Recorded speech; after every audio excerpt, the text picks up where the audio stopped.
नमस्कार, स्वागत है आपका यूपी तक में। मैं हूं कुमार अभिषेक।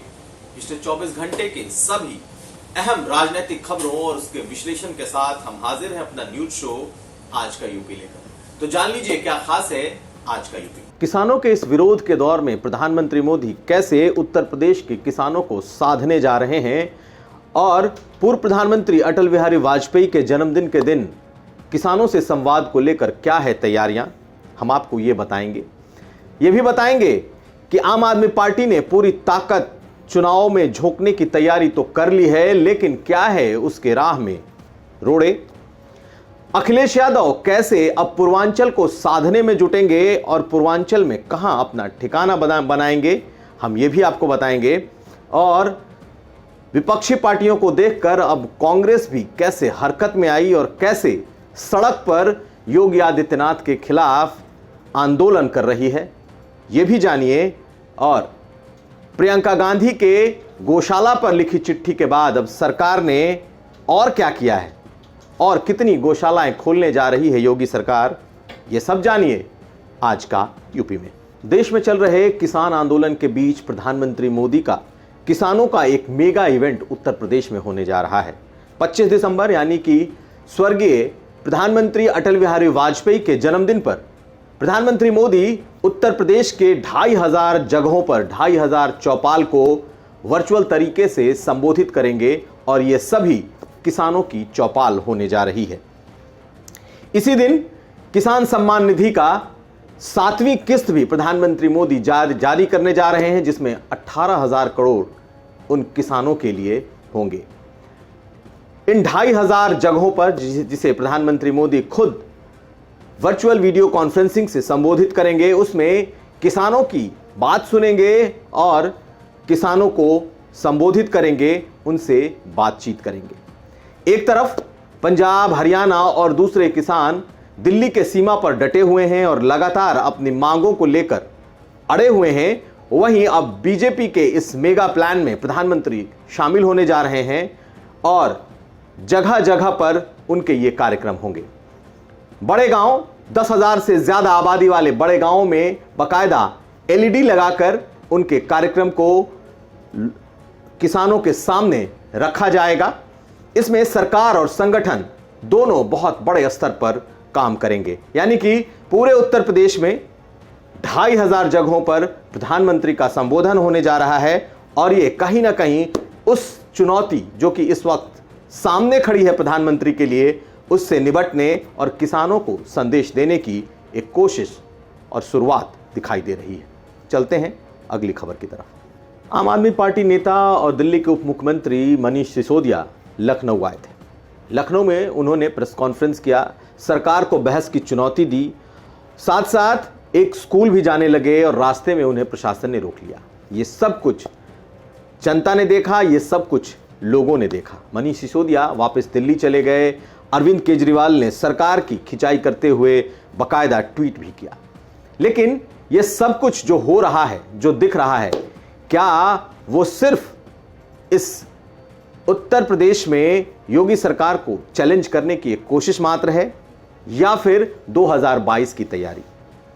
इसे अगर हम सियासी रूप से 2022 की आम आदमी पार्टी की सियासी तैयारी भी समझें तो उनकी चाल सटीक है और वो अपने तरीके से उन्होंने उत्तर प्रदेश में सियासत करने की जो शुरुआत की है उसकी एक कोशिश है। लेकिन क्या आम आदमी पार्टी के लिए उत्तर प्रदेश की राह इतनी आसान है?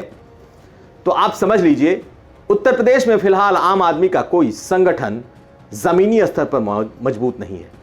बीजेपी बहुत बड़ी पार्टी है, संगठन बहुत बड़ा है। समाजवादी पार्टी दूसरे नंबर की पार्टी है, लेकिन इसका संगठन भी बेहद ही मजबूत है। कांग्रेस भी यहां पर मजबूत रही है, बीएसपी भी काफी मजबूत है। लेकिन आम आदमी पार्टी अपनी जड़ें जमाना चाहती है, एक कोशिश करना चाहती है। आम आदमी पार्टी ने 2 मुद्दे चुनने की कोशिश की है। दिल्ली का वही मॉडल आम आदमी पार्टी अब उत्तर प्रदेश में भी लेकर आना चाहती है, यानी कि शिक्षा, बिजली और पानी।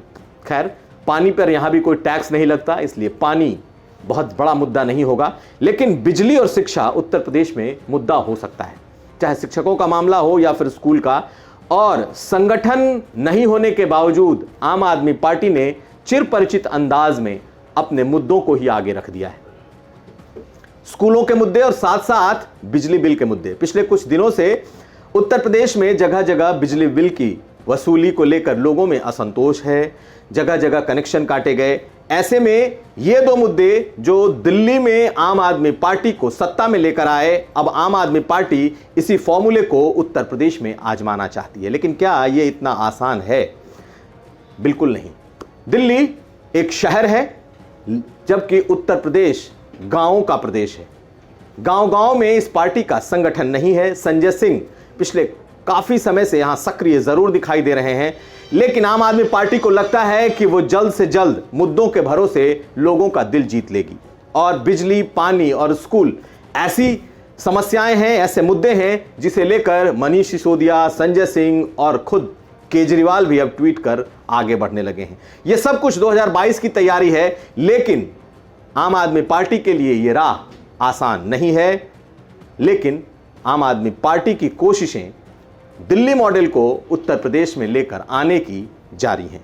चलते हैं अगली खबर की तरफ। उत्तर प्रदेश में सभी दलों को 2022 का चुनाव दिखने लगा है और सभी दल अब सड़कों पर उतरने लगे हैं। और इसी क्रम में अब अखिलेश यादव यानी समाजवादी पार्टी के प्रमुख ने अब पूर्वांचल को अपना नया ठिकाना बनाने की शुरुआत भी कर दी है।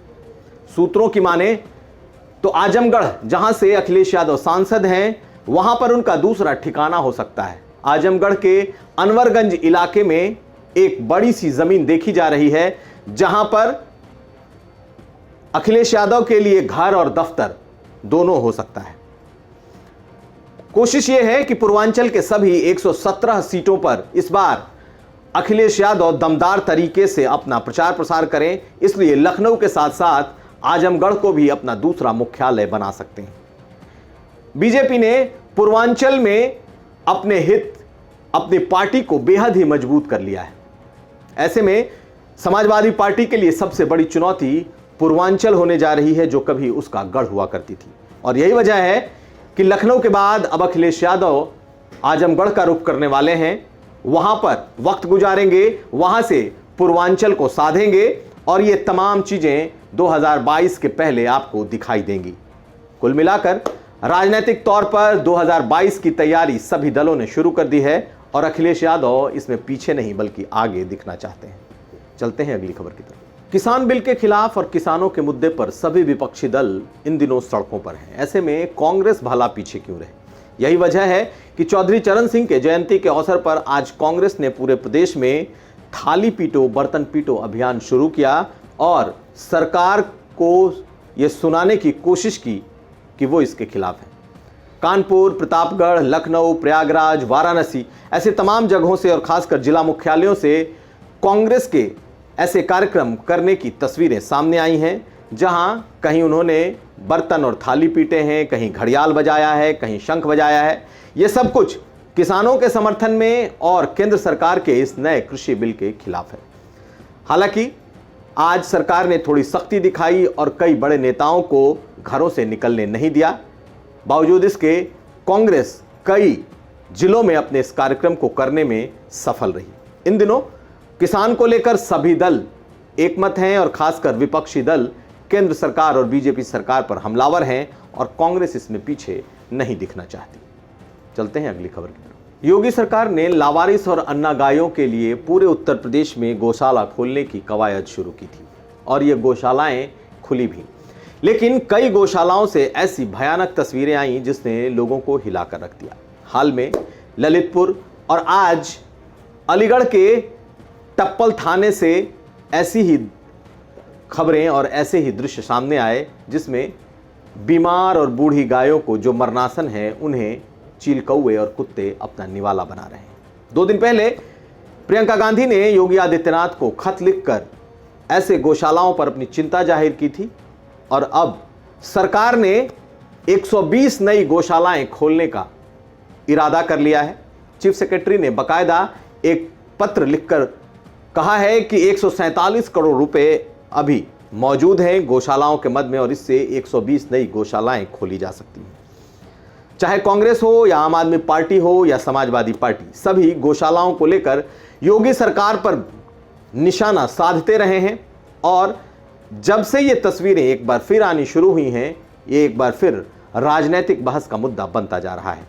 अब योगी आदित्यनाथ की सरकार ने गौशालाओं को लेकर फिर से नई बातें कही हैं, नई गौशालाएं खोलने की बात की जा रही है। उधर आनंदीबेन पटेल जो कि राज्यपाल हैं, उन्होंने यहां तक कहा है कि गौशालाओं में अब बायोगैस प्लांट भी लगाए जाएंगे। एक तरफ गौशालाओं की हालत खराब है, दूसरी तरफ नए गौशालाओं को खोलने की तैयारी, बायोगैस प्लांट लगाने की तैयारी। देखना यह है कि ये गौशालाएं खुल तो जाएं, लेकिन कब तक इनमें सुधार होता है और गायों की मौत कैसे रुकती है। ये था आज का यूपी। पिछले 24 घंटे के सभी अहम राजनीतिक खबरों और इनके विश्लेषण के साथ ये था हमारा विशेष न्यूज बुलेटिन आज का यूपी।